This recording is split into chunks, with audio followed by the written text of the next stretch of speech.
Good morning, everybody. Just thought I'd welcome you back to day 2 of my return to living in a van.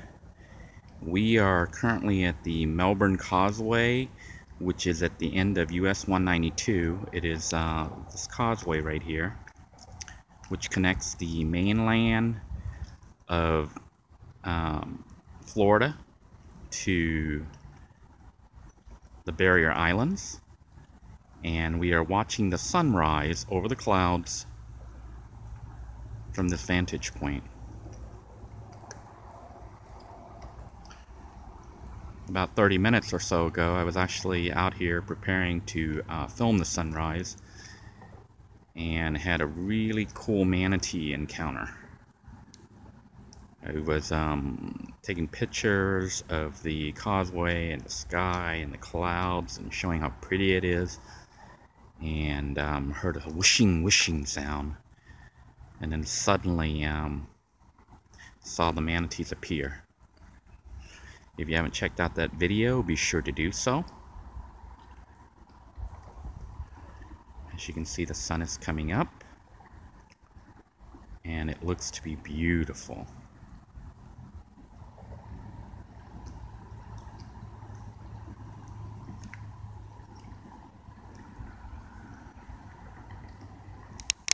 I really should put this on a tripod.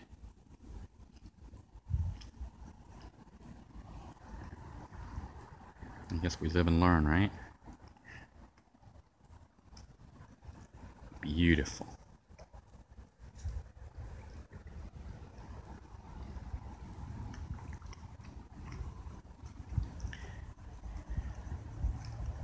Let me take some pictures. Alright, as you can see, the sun is coming up. It's almost fully up now. It is coming out from behind the clouds. And ushering in the dawn of a new day. Fantastic. Here's what the rest of the area looks like. We are standing at the Banana River, I think, and we are at US 192 watching the sunrise. And that's the Melbourne Causeway right there. Beautiful. As you can see, I'm currently at the shower here at the end of 192, US 192 at Melbourne Beach, in the Atlantic, and Melbourne Beach. And there's beach showers all over the place around here. So this go round, because I couldn't afford a gym membership, I'm going to go ahead and take advantage of this free shower here this morning. I'll take a shower and then continue on with the vlog and talk about what happened last night. And how I ended up back here on the beach versus being in the wilds, you know, that place that I had gone to do the initial test. And it's an interesting story, so stay tuned. Hi everybody, just wanted to let you know what's going on, update you on what's happening right now. You can see that I've got Little Blue all opened up and stuff, and I'll explain to you what's going on. Basically, it is now day 2. I had a really rough night. Well, it was a great night until the zombie attack, and I'll tell you about that here in a moment. But where we are right now, we're over at Pelican.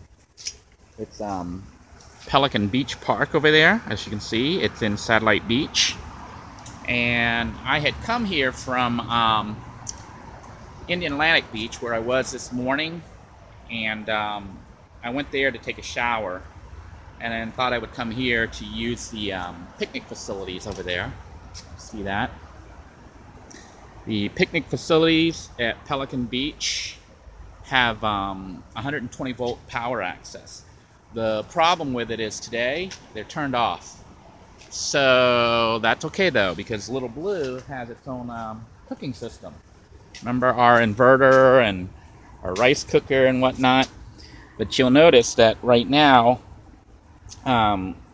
it's actually being run directly to our backup under hood inverter. Remember we had installed this 350 watt inverter as a fail-safe, a backup system? Well, it turns out that my battery fixed. Remember my house battery was just an old 12 volt automotive starter battery, and it was like failing. Well, it's pretty much failed, or I mean mostly failed. I can still use it to run the fans all night so that I can stay cool. But as far as cooking, as soon as I turn on the inverter and try to draw 300 watts from it, it starts beeping. Now I can cook with it beeping, but it means that the charge is dropping low, and it may cut off, you know, cooking before my food's done. So rather than use that system that may not work that well or may cut out in the middle of cooking food, I went ahead and hooked up my extension cord, which normally I would use to connect to shore power, so that little blue could have shore power. But I went ahead and hooked it up to the underhood inverter, the 350 watt, which is just powerful enough to run our rice cooker. So I'm getting ready to make some rice right now to have breakfast or brunch here on the beach. You can see it's on cook right now, and it's drawing about 310 watts. So once the rice cooks, I'm planning on cooking some sausages and eggs to have with the rice, and that'll be my breakfast for today. So let me talk about last night. I don't know if you recall, but last night I had tried to park over at the area I call the Outlands. It's like the development for Palm Bay that they abandoned, and it's overgrown and now kind of a wilderness within the city. And during my initial test of camping out there about a week or two ago, the park ranger came by and the police came by just to check up on me and make sure I wasn't doing anything bad. And they had also told me that there were some other people who were living out there. Well, it turned out last night when I was at my spot that I thought was totally secured and safe and hidden, that one of those people, if you can call him that, lives out there. He actually didn't behave like a person. What happened was I had set up the camp, cleaned up the area, and was trying to make the place nice, you know, doing guerrilla planting of some food items so that people could have it if they came by. And then I built a bonfire, well, a campfire rather, and I was just totally enjoying myself out there. You know, it was almost a full moon. It was beautiful. There were stars out, and the moon was almost full, and I had the fire there, my little chair, and I was chilling and having a great time. Then at about probably about 10:30, about 11 o'clock, I decided to call it a night and get ready for bed, and started to put the fire out. And throughout the whole night, I had heard like weird sounds, you know, like animals and stuff, and just really weird, scary sounds. And then I kept hearing the sound. It was that strange, weird chanting. I was like, man, it almost sounds like a voice. It sounds almost like somebody talking, but it was like mumbling gibberish. And I was like, I don't know. It sounded kind of like, if you guys watch The Walking Dead, you know, like that. That's what it kind of sounded like. And I was like, what the hell? It sounds like there's a zombie. And I was like, your mind's just playing tricks. You're freaking out, so stop freaking out. So then I continued to clean up and stuff, and then I heard the voice, and it was definitely not an animal. It was somebody talking to somebody or something, and they were heading towards my camp. They were coming down the road around the bend to the cul-de-sac where I was set up. So I shined my light out that way, and, you know, to let them know that I heard them and stuff, and see if they would identify who they were, but they didn't. Yet I have heard them, you know, continue to walk towards me, and I was like, shit, somebody's coming at me. This could be bad. This could be really, really bad. It could be a park ranger, it could be a cop, but if it was a park ranger or a cop, they'd probably be in a vehicle, and they'd have their lights on just to let me know who they are. This was somebody kind of like struggling to even walk. They were like, kind of like a zombie. And so I like said, shit. And then I quickly stopped what I was doing with the fire and ran into my van. Got inside the van, shut all the doors, locked everything up, and then I heard that guy or thing approach. And it came up to my camp and actually tried to get in. He walked over and he went over to my rear, this side here. He went over to my rear window and started jiggling at it, trying to get in. And then he tried to walk towards the front to get in, and then hit his head on the canopy that I had set up. And he like fumbled, and he couldn't get through the canopy. And you know, I peeked out through like the rear. You can see the mess here. You can see my computer and stuff. But I managed to peek out there, and I saw the shape of a human.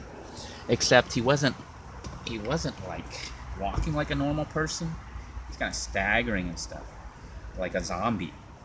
But truthfully, I don't think it was a zombie. I think it was one of the other homeless people that were out there that the police and the ranger had warned me about, and he was drunk. He must have taken a walk at night and saw the fire of my camp and decided to come over.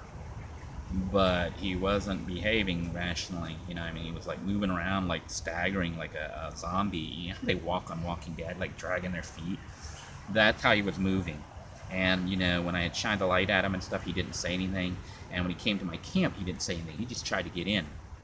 So I was inside, you know, and it was like totally dark, and I could see him outside. And I was like, oh, crap, what am I going to be? Am I going to be like Rick? Am I going to come out with guns blazing and blow this guy's head off? Or am I going to be like Michonne and pick up my machete and chop his head off? And then, so I waited, and you know, I heard him fumble with the window. He couldn't get it to open. Then he hit his head and he bumped, and I was like, oh man, got to figure out if I'm going to be Rick or if I'm going to be Michonne. And then, just like that, he stopped and he turned around and walked off. I heard him like, you know, straggling off. I was like, shit, that was close. And, you know, this isn't my first time living in a van, so I've had some other weird encounters, but this has been the strangest one, especially since, I don't know if you're following on Facebook and stuff like that, but in Florida, I think just the other day, they found somebody eating somebody's face. You know, he killed them, or if they were dead or something, he was eating their face. And they had that in Miami, I think a few years back. So I'm in Florida, and you don't know what these people are on or how they are. So, you know, and the guy was acting kind of weird. I mean, I think he was just drunk. But he went ahead and left, and I was like, well, I listened and I couldn't hear anything, and I'd heard him straggle off, and then after about like 5 minutes, I was like, well, there's a chance that he could be going back to his camp. I had heard somebody hammering like a spike or something earlier that day, which you'll see in a previous video that I'll be uploading before this one, and I had ignored it. I had thought it was like another camp somewhere, and it was somebody sane, you know, so I just ignored it.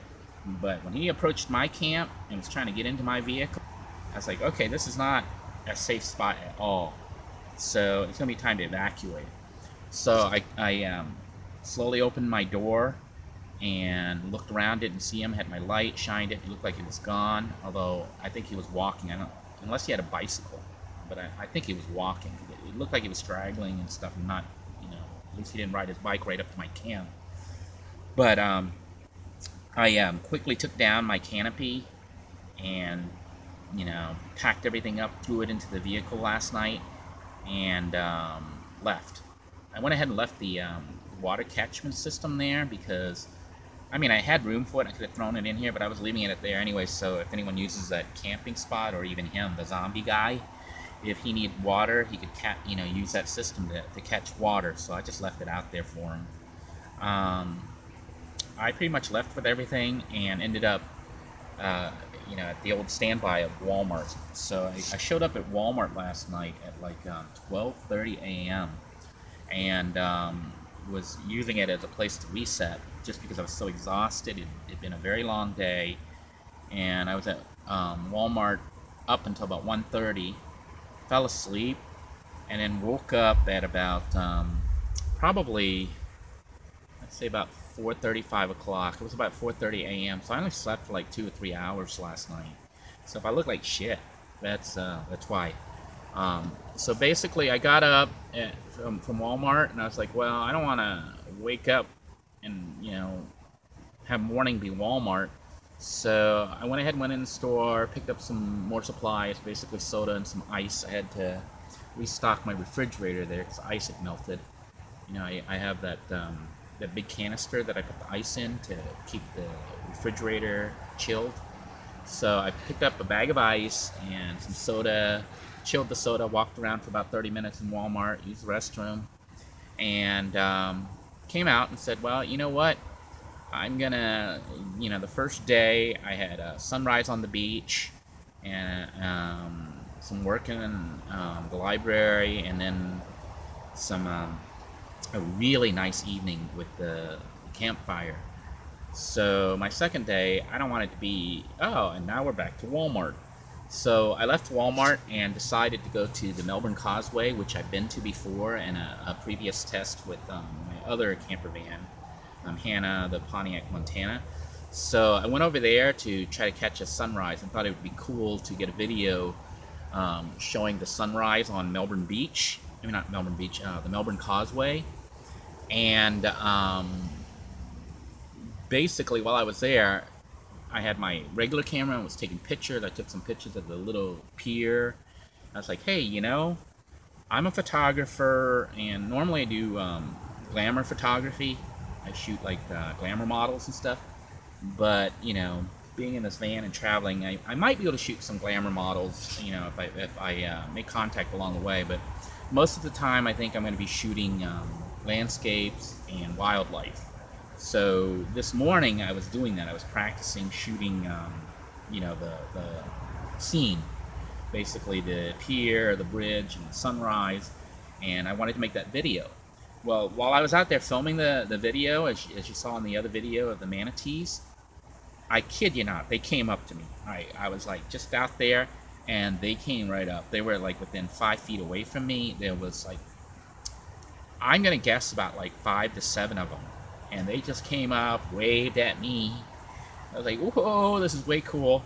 And I got the whole video, so make sure you catch that video if you haven't seen it already. And went ahead and got the sunrise there. And since then, you know, I've gone to Indian Atlantic, which is the beach where we began our vlog.